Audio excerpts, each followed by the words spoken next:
नहीं होता। कुछ काले में हम सफ़ेद ढूंढ सकते हैं, कुछ सफ़ेद में कुछ काला होता है। शेड्स ऑफ ग्रे इसको अंग्रेजी में कहते हैं। अब ये जो प्रक्रियाएं चालू हुई, इसमें सबसे कठिन जो प्रक्रिया थी वो शिक्षा की थी। शिक्षा किसकी? दूसरे लोग तो शिक्षित हो रहे थे, कहीं इंग्लैंड में जाके शिक्षित हो रहे थे, कहीं यहाँ शिक्षित हो रहे थे, और आज प्रधानमंत्री उन्हीं को बोलते हैं कि ये तो इन्होंने जो मॉडर्न थिंकिंग लाई है उसके कारण ट्रेडिशनल भारतीय नॉलेज कमज़ोर हो रहा है। कोई नॉलेज कमज़ोर नहीं होता।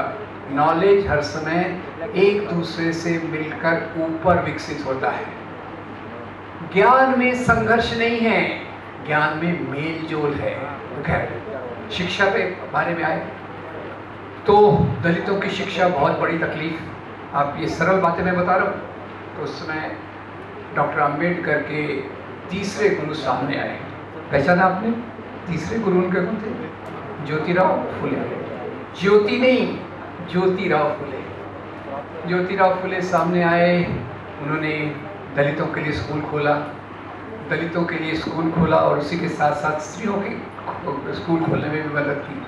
अब ज्योतिराव फुले और सावित्रीबाई फुले आपस में इतने मिले जुले हैं कि उनके काम को अलग करके देखना थोड़ा मुश्किल भी है, साथ में भी है। तो खैर, उन्होंने दलितों के लिए स्कूल खोला। बताइए, अच्छा किया बुरा किया? अच्छा किया। और उसको रोकने के लिए महाराष्ट्र में, खास तौर से बता रहा हूँ, महाराष्ट्र में एक अफवाह चलाई गई। दलितों की शिक्षा का विरोध हुआ कि भाई ये तो हमारे धर्म के खिलाफ है। खिलाफ किसके है? सवर्णों के। और क्या कह रहे हैं? ये दलितों को शिक्षा देना हमारे धर्म के खिलाफ है। सब प्रकार से रोकने की कोशिश की गई और आखिर में एक अफवाहला मराठी काय म्हणतात? अफवाह म्हणतात। अफवाह में पावर होता है। अफवाह कभी कभी दंगे कराती है, कभी कभी गणपति जी को दूध भी पिला देती है। तो अफवाह क्या उड़ाई गई? अब वो मराठी में ही बोलता हूँ मैं। कलयुग आले, शिक्षा गेली शूद्रा घरी। ये बात उनके खिलाफ कही गई। खैर, मुश्किल का काम था, किया उन्होंने। पूरा त्याग करके उन्होंने इस काम को किया। और मुझे लगता है कि अगर हम सावित्रीबाई को समझे कि केवल वो उनकी पत्नी थी तो गलत है। वो अपने आप में एक बहुत बड़ी अथॉरिटी थी। उन्होंने लड़कियों के लिए स्कूल खोला, लड़कियों के लिए स्कूल खोला। उनकी जो पहली शिक्षिका थी उसका नाम था फातिमा शेख। अब फातिमा शेख और ये इनको भी कहा गया ये औरतें तो हमारे धर्म के खिलाफ काम कर रही है। विरोध किया गया। अभी तो बहुत अच्छी फिल्म आई थी, मैंने तो देखी नहीं, आशा आपने देखी होगी। और उसमें एक बात मुझे याद आती है कि जब महिलाएं स्कूल जाती थी बच्चियों को पढ़ाने तो अपने साथ एक्स्ट्रा कपड़े लेकर जाती थी। सवाल, क्या उनको भी अपने प्रधानमंत्री जैसा बार बार कपड़े बदलने की आदत थी? फिर एक्स्ट्रा कपड़े क्यों ले जाती थी? क्योंकि रास्ते में उनमें कीचड़, गोबर, पत्थर फेंके जाते थे तो उनको बदलना पड़ता था। ऐसा थोड़ी है कि भाई वो 4-4 घंटे पे लॉन्ड्री ब्रेक करके अपने प्रधानमंत्री नए नए कपड़े डिस्प्ले करते रहते। वैसा नहीं, बेचारे ये दो सिचुएशन है कपड़े बदलने की, पर दोनों के कारण अलग अलग है। अब ये इस आधार पे और दूसरी एक बात फैलाई गई, वो बात बड़ी मज़ेदार है। यहाँ भी अफवाह फैलाई गई, पीछे क्यों रहना भाई, जितना हो सकता है रोकने की कोशिश करो, लड़कियाँ पढ़ लिख लेगी, प्रॉब्लम हो जाएगा। तो उन्होंने एक अफवाह फैलाई, डरिएगा मत, मैं आपका उसका भी निदान दूंगा। अफवाह फैलाई कि जो स्त्रियाँ पढ़ लिख लेंगी वो जल्दी विधवा हो जाएंगी। Don't be scared. खड़ा हूँ मैं यहाँ, मेरी पत्नी बहुत पढ़ी लिखी है, MBBS डॉक्टर है, 50 साल से मुझे टॉलरेट कर रही है, इस मिनट तक विधवा नहीं हुई। खैर, इन सब विरोधों के बावजूद लड़कियों की शिक्षा की शुरुआत हुई, जो मुझे लगता है कि जो भारत में धीरे धीरे धीरे क्रांति चल रही थी उसका एक महत्वपूर्ण अंग था। और इसीलिए जब बाबा साहब ने आंदोलन किए, सत्याग्रह किए, आप देखेंगे उनके सत्याग्रह में, उनके आंदोलनों में स्त्रियों का सहभाग होता था। वो केवल पुरुष प्रधान चीज़ नहीं होती। अब खैर, इधर से बाबा साहब कहते हैं, मेरे पहले गुरु गौतम बुद्ध समता, दूसरे गुरु संत कबीर, जो धर्म गुरुओं की आलोचना करते हैं और एक प्यारा सा दोहा देते हैं धर्म को समझने के लिए। आज धर्म के बारे में बहुत कन्फ्यूजन है, इसलिए संत कबीर के दोहे को सुन लेते हैं। पोथी पढ़ पढ़ जगमुआ, पंडित भया न कोई। ढाई आखर प्रेम का, ढाई अक्षर प्रेम का, पढ़े सो पंडित होए। कठिन हिंदी है, कठिन हिंदी है। तो अपने साने गुरुजी ने एक महत्वपूर्ण काम किया, इसी को एक प्रार्थना के रूप में बदल दिया। क्या है? खरा तो जगाला। तब ये धर्म की तीसरे उनके गुरु ज्योतिराव फुले और सावित्रीबाई फुले को भी मैं कॉम्बो के रूप में देखता हूँ, कॉम्बिनेशन के रूप में देखता हूँ। तो ये चीज़ें जब समाज में आई तो उस समय स्त्रियों का समाज में पहली बार आना शुरू हो गया, समाज के क्षेत्र में प्रवेश होना शुरू हो गया। और दूसरी जो चीज़ है आज मैं बताना चाहता हूँ, आज हमारे सामने सबसे विरोधी ताकत कौन सी है? दो एक्सट्रीम्स होते हैं। एक तरफ मैं रखता हूँ भीमराव बाबा साहब अम्बेडकर को, मनुस्मृति जलाते हैं, भारतीय संविधान की ड्राफ्टिंग कमेटी की अध्यक्षता करते हैं। आपको याद होगा कुछ लोग आजकल कह रहे हैं बाबा साहब ने क्या किया संविधान के लिए? वो संविधान तो एक वो जो नौकरशाह ब्यूरोक्रेट था राव, उसने बनाया। अब भाई वो मशीन इतनी बड़ी है, र्यूमर स्प्रेडिंग सोसाइटी, समझ गए ना? र्यूमर स्प्रेडिंग सोसाइटी इतनी बड़ी है कि वो कुछ भी अफवाह फैलाती है, 2-4 दिन में पूरे समाज में फैल जाती है। सोशल मीडिया के पहले उनका कानाफूसी वाला कान में कि ऐसा आहे BN राव पे सब कुछ उन्होंने लिया है। अब ये जो भारत के संविधान बनाने की जो प्रक्रिया थी उसमें बाबा साहब ने जिस प्रकार से परिश्रम किया उस पर तो मैं आऊँगा। और उसके पहले सबसे पहले ये समझना चाहिए, आज जो भी अभी मैं दोस्त के साथ आ रहा था उन्होंने मुझे बहुत महत्वपूर्ण बात कही, बहुत सारगर्भित बात है। समाज में एक तो प्रो चेंजर्स होते हैं जो बदलाव चाहते हैं बराबरी के लिए, समता के लिए, समानता के लिए, स्वतंत्रता के लिए, और दूसरे हैं जो यथास्थिति को बनाए रखना चाहते हैं, स्टेटस को बनाए रखना चाहते हैं, समाज को पीछे ढकेलना चाहते हैं। तो खैर इसी में जब बाबा साहब ये कोशिश कर रहे थे तो उन्होंने खैर बहुत सारे आंदोलन भी किए थे।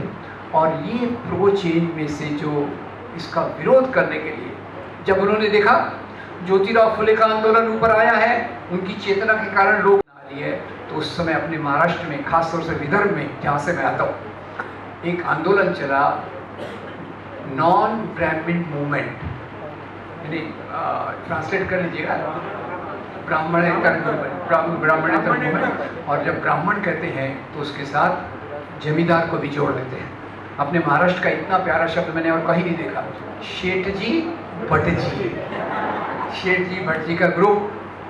उसको लगा ये क्या हो रहा है, इधर ज्योतिराव फुले आ रहा है, इधर भीमराव बाबा साहब अम्बेडकर आ रहे हैं, औरतों की शिक्षा हो रही, दलितों की शिक्षा हो रही, इधर महात्मा गांधी आ रहे हैं जो पूरे देश को बोल रहे हैं कि हमको आंदोलन करके ही अंग्रेज़ों को भगाना पड़ेगा, हमको सत्य के रास्ते पर चलना पड़ेगा, अहिंसा के रास्ते पर चलना पड़ेगा, तो ही हम इनको भगा सकते हैं। पर एक प्रक्रिया और चल रही थी, और वो प्रक्रिया थी यहाँ के जो सबसे उच्च वर्ण के लोग थे, सबसे उच्च वर्ण के लोग, उनको मैं कहूँगा चित्त पावन ब्राह्मण। ब्राह्मणों में भी जिनका चित्त 24 कैरेट वाला है वही है, 18 कैरेट 14 कैरेट नहीं चलेगा। चित्त पावन ब्राह्मण साथ में आए और उन्होंने कहा ये जो सब चल रहा है ये तो बहुत गड़बड़ है। 1920 में नॉन कोऑपरेशन मूवमेंट भी हुआ था, उससे आम लोगों में भी चेतना आ गई कि अंग्रेज़ हमारे रूलर हैं, इनको भगाना चाहिए, और जो ये कानून लेते हैं हमको उसके खिलाफ उल्टा जाके खुद के हाथ में सत्ता लेनी है, खुद के कानून बनाने हैं। तो एक तो ये गांधी जी का प्रभाव हो गया, दूसरा ज्योतिराव फुले भीमराव बाबा साहब अम्बेडकर का प्रभाव हो गया। तो ये चित्त पावन ब्राह्मण नागपुर में, जो मेरा फॉर्चुनेटली जहाँ मैं बहुत साल रहा, साथ में आए, काय करायचं हे लोग वर येत आहेत, अपना हिंदू धर्म तो खतरे में है। तो उन्होंने एक संगठन बनाया और उस संगठन का नाम आप मुझे बताएंगे। वो पहले हाफ पैंट पहनते थे, आज के फुल पैंट पहनते, समझ गया? टोपी भी पहनते थे, हिटलर वाली टोपी भी पहनते थे। Thank you very much. अब मैं तो एक इशारा दे देता हूँ, लोग समझ जाते हैं, हाफ पैंट से फुल पैंट। अब उन्होंने क्या किया, उन्होंने कहा कि ये जो सब परिवर्तन हो रहे हैं ये हमारे हिंदू धर्म के खिलाफ हैं। कौन सा हिंदू धर्म? जो भारत में तो हिंदू धर्म की बहुत सारी प्रवृत्तियां हैं। हिंदू धर्म का कोई एक पैगंबर नहीं है। हमारे यहाँ देवी देवता भी बहुत हैं। एक थोड़ा सा मेरी 3 फेवरेट देवियाँ हैं, जरा उनके बारे में आपसे पूछ लूँ क्या, फिर बाद में हिंदू धर्म पे आता हूँ। 3 मेरी फेवरेट देवियाँ हैं। एक देवी हमें ज्ञान देती है, सरस्वती। दूसरी हमें धन देती है, तीसरी हमें शक्ति देती है, दुर्गा। तीनों देवियाँ औरतें, पर औरतों के पास तीनों अधिकार। क्या ब्यूटीफुल अरेंजमेंट है, एक्सीलेंट अरेंजमेंट है। अब खैर, तो ये इन्होंने कहा कि हमारा हिंदू धर्म खतरे में जा रहा है, हमें उसे बचाना है। और याद रखिए, आरएसएस बनने का कारण बताते हैं कि मुसलमानों के विरोध में है। मुसलमानों का विरोध तो है ही, पर सबसे ज़्यादा उनको जो तकलीफ है वो तकलीफ है दलितों की बराबरी और स्त्रियों की बराबरी से। ये मैं पूरे विश्वास के साथ इसलिए कहता हूँ। उस समय आप विदर्भ का माहौल देखिए, चेतना आ रही है दलितों में, स्त्रियाँ आंदोलन में उतर रही हैं, और ये उनके लिए बिल्कुल स्वीकार्य नहीं था। अब ये जब हम इस चीज़ को देखते हैं तो आरएसएस जो बना, इसने कौन सी किताब को अपना केंद्र बनाया? आज वही एक डिबेट में सुन रहा था, तो एक तरफ तो मैकॉले के सिद्धांत, भले ही वो अंग्रेज़ों के लिए उसने बनाए, पर कम से कम ये तो कहा भाई शिक्षा के लिए सभी एलिजिबल हैं, सभी लोगों को शिक्षा मिलनी चाहिए, वगैरह वगैरह। अब उसके विरोध में ये जिन मूल्यों को रखते हैं, और यहाँ मैं आरएसएस के दूसरे सर संचालक माधव सदाशिव गोलवलकर को कोट करूँगा। गोलवलकर लिखते हैं कि ये वेस्टर्न कंट्रीज़ क्या है, ये तो अभी अभी जाग रहे हैं। हमारे पास तो 2000 पहले से एक संविधान बना हुआ है, और वो संविधान पे दुनिया हैरान होती है। कौन सा संविधान? मनुस्मृति। मनुस्मृति के इस संविधान के बारे में एक और बात बता दूं कि एक आज़ादी के बाद कुछ लोगों ने कहा कि अगर आरएसएस की विचारधारा आगे चली गई तो हम 200 साल पिछड़ जाएंगे, 200 साल पीछे चले जाएंगे। तो गोलवलकर ने कहा 200 साल पीछे जाने से नहीं, हम तो 2000 साल पीछे जाना चाहते हैं। कौन से युग में जाना चाहते हैं? मनुस्मृति के युग में जाना चाहते हैं, जहाँ स्त्रियों को शिक्षा वर्जित है, दलितों को शिक्षा वर्जित है, और जो वर्ण व्यवस्था है वो मजबूती से चले। तो ये सब चीज़ें समझने का मतलब मेरे लिए ये है कि आज कौन सी वो ताकतें हैं जो नारीवादी आंदोलन, दलितों के आंदोलन, मजदूर तो वैसे ही काफ़ी कमज़ोर हो गए ऑटोमेशन और दूसरी चीज़ों के कारण, और हमारा जो लिबरलिज्म, उदारमतवाद है, उसके खिलाफ खड़ी है। तो वो ताकत यहाँ से आई, और इनके बनने के कारण भी मैंने बताया आपको, उस समय जिस प्रकार से ये सब चेतना फैल रही थी इन वर्गों में, उसके कारण ये हुआ। अब खैर, आज़ादी के बाद पर उस समय एक तरफ बाबा साहब अम्बेडकर, दूसरी तरफ भगत सिंह को भी थोड़ा याद रखिएगा। आज मुझे भगत सिंह फिर से दिख रहा है, भारत में नहीं, न्यूयॉर्क में। जोहरान ममदानी जिस प्रकार से बातें करता है, वहाँ तक पहुँचे कि नहीं, पर जो है हिम्मत से बोलने का कि भाई मुझे समाजवाद चाहिए, मैं एक मुसलमान हूँ, मैं एक डेमोक्रेट हूँ, मुझे इसका कुछ भी खत नहीं है, मैं इन बातों के आधार पे न्यूयॉर्क को आगे विकसित करूँगा। ऐसी बात करने वाला एक जब ऐसा व्यक्ति आया तो मैं उसको बराबर कोट करना चाहता हूँ कि उसके सिद्धांत क्या है। अब वो एक विषयांतर होगा ममतानी के महत्वपूर्ण फेनोमेनन पर जाने की। पर भारत की आज़ादी के आंदोलन में याद रखिए दोस्तों, महिलाओं ने भी बहुत बड़ा योगदान दिया। अब इधर महिलाओं का योगदान है, पुरुषों का योगदान है, सभी वर्णों के लोगों का योगदान है। और यहाँ से जो प्रक्रिया चालू होती है, मैं बता रहा था, इधर के लोग याद है अभी तक आपको, उभरते वर्ग, वो रेल मेल जेल वाले, और ये कमज़ोर होते वर्ग। अब उभरते वर्गों में से जो मूल्य निकले हैं, बाबा साहब ने तो उसको लिपिबद्ध किया, उसकी एडिटिंग बहुत अच्छी की, उसमें बहुत महत्वपूर्ण चीज़ें डाली। पर ये उन सब लोगों के मूल्य थे जिन्होंने आज़ादी के आंदोलन में भाग लिया।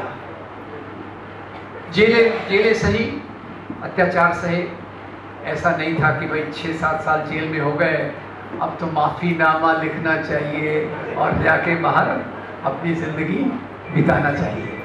तो वो जो इधर से बात निकली हिंदू राष्ट्र की, आज हमें फ़र्क समझना है। और ये बात सावरकर ने खुद कही, क्या कही? हिंदू धर्म और हिंदुत्व एक नहीं है। हिंदू एक धर्म है और हिंदुत्व एक राजनीति है जिसमें आर्य नस्ल, उस समय रेस थ्योरी चलती थी, आजकल तो रेस थ्योरी को डिबंक कर दिया गया है क्योंकि हम सबका ओरिजिन साउथ अफ्रीका से हुआ है। शर्माने की बात नहीं है, हम सब रिलेटेड है एक दूसरे से, हम सब साउथ अफ्रीका से आए हुए हैं 65,000 साल पहले, चार किश्तों में, दैट इज सेपरेट थिंग। तो ये जो बात सावरकर ने लिखी, हिंदुत्व के 3 आधार उन्होंने बताए। एक, सिंधु नदी के इस पार रहने वाले लोग, दूसरा जो ब्राह्मणवादी संस्कृति को मानते हैं, और तीसरा जो यहाँ की आर्य नस्ल। ये 3 आधार पे उन्होंने हिंदुत्व की बात कही। उन्होंने ये भी कहा कि ये जिनकी पितृभूमि, जैसा हम तो ज़्यादातर मातृभूमि शब्द इस्तेमाल करते हैं, तो उसमें तो पिता का महत्व ज़्यादा है, वैसे तो दोनों का महत्व बराबर होना चाहिए। हम मातृ पितृभूमि इसलिए मैं कर देता हूँ, हमारी उन्होंने कहा पितृभूमि, जिनकी पितृभूमि यहाँ है और जिनके पवित्र स्थान यहाँ हैं, वही इस देश के नागरिक बनने का काबिल है। तो इसीलिए ये एक उन्होंने फ़र्क कर दिया। तो क्रिश्चियन विदेशी हो गए, मुसलमान विदेशी हो गए, और यहाँ हिंदू धर्म की जो कल्पना इन्होंने की, उसमें अंबेडकर जी को कोट करना बहुत इम्पोर्टेंट है। अंबेडकर अपनी एक प्रस्तावना में लिखते हैं, मुझे याद नहीं कौन से कलेक्टेड वर्क्स में है, वो लिखते हैं कि वैसे तो हिंदू धर्म में बहुत परंपराएं हैं, पर इसमें जो ब्राह्मणवाद है वही सबसे सामने दिखने वाला असरदार और ताकतवर प्रवाह है। तो जब हिंदू धर्म लोग कहते हैं तो उसका मतलब मुख्य रूप से ब्राह्मणवाद होना चाहिए। तो खैर, ये ब्राह्मणवाद के आधार पे इन्होंने जो बात चलाई, उसी को लेकर आगे चलकर आरएसएस बना। अब आरएसएस बना तो आरएसएस का फुल फॉर्म जरा बता देते हैं क्या मुझे? राष्ट्रीय स्वयंसेवक संघ। तो मैं एक टेस्ट लेता हूँ, आपकी ग्रामर की टेस्ट, फेल नहीं करूँगा, पास वैसे गलत जवाब है तो भी पास कर दूँगा। इसमें स्त्रियाँ आ सकती हैं क्या? नहीं आ सकती, क्योंकि जेंडर का मामला है। तालिबान में भी स्त्रियाँ नहीं आ सकती, मुस्लिम लीग में भी नवाब आ सकते हैं, जो बुद्ध धर्म के नाम पर इधर चलता है म्यांमार में, उसमें स्त्रियाँ नहीं आ सकती। तो स्त्रियों से काम कैसे लेने का? तो राष्ट्रीय स्वयंसेवक संघ, स्वयं, और स्त्रियों के लिए संगठन है, उसका नाम क्या है? राष्ट्र सेविका समिति।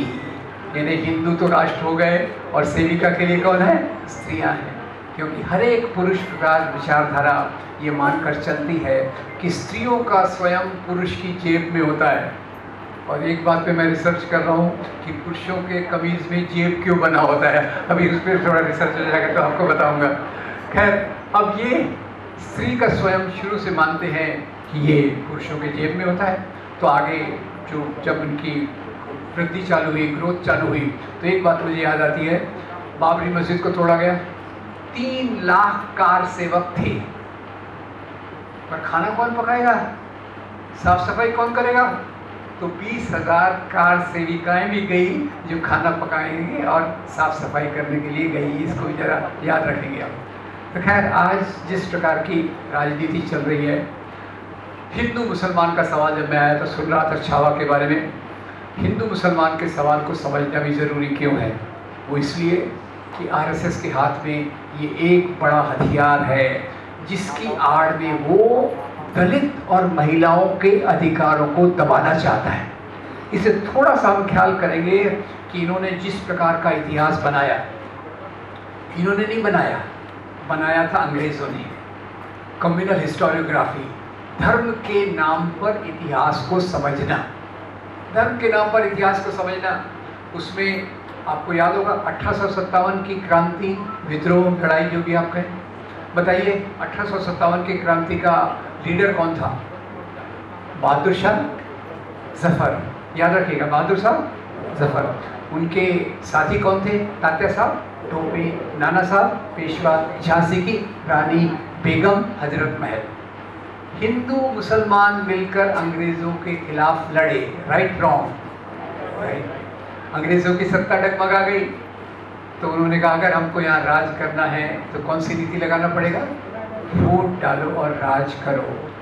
इसलिए आज हम जो पूरा इतिहास आ रहा है फिल्मों के माध्यम से, अभी सबसे जो एक चीज़ बची हुई थी धर्मनिरपेक्षता के आधार पे फिल्म, उसके आधार पे भी नफरत फैलाने का कार्यक्रम बहुत ज़बरदस्त चल रहा है। और उसमें भी व्यू यही है कि हिंदू राजा बनाम मुसलमान राजा, हिंदू राजा बनाम मुसलमान राजा, ये उन्होंने जो लगाया जो पूरी तौर से गलत है।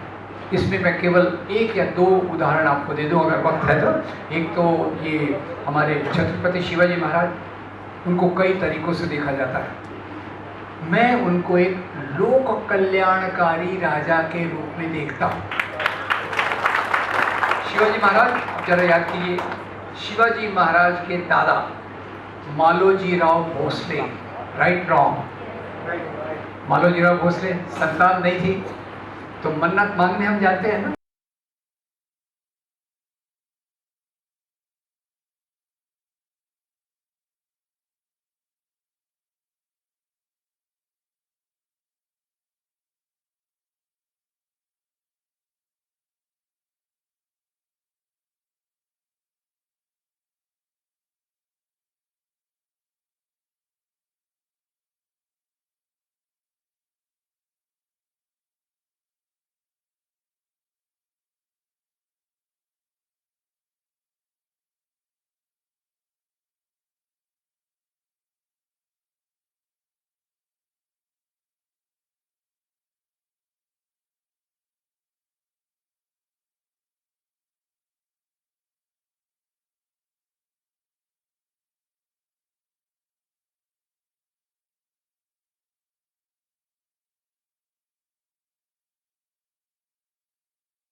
मैं ये मन्नत की बात नहीं कर रहा जो बांद्रा में है।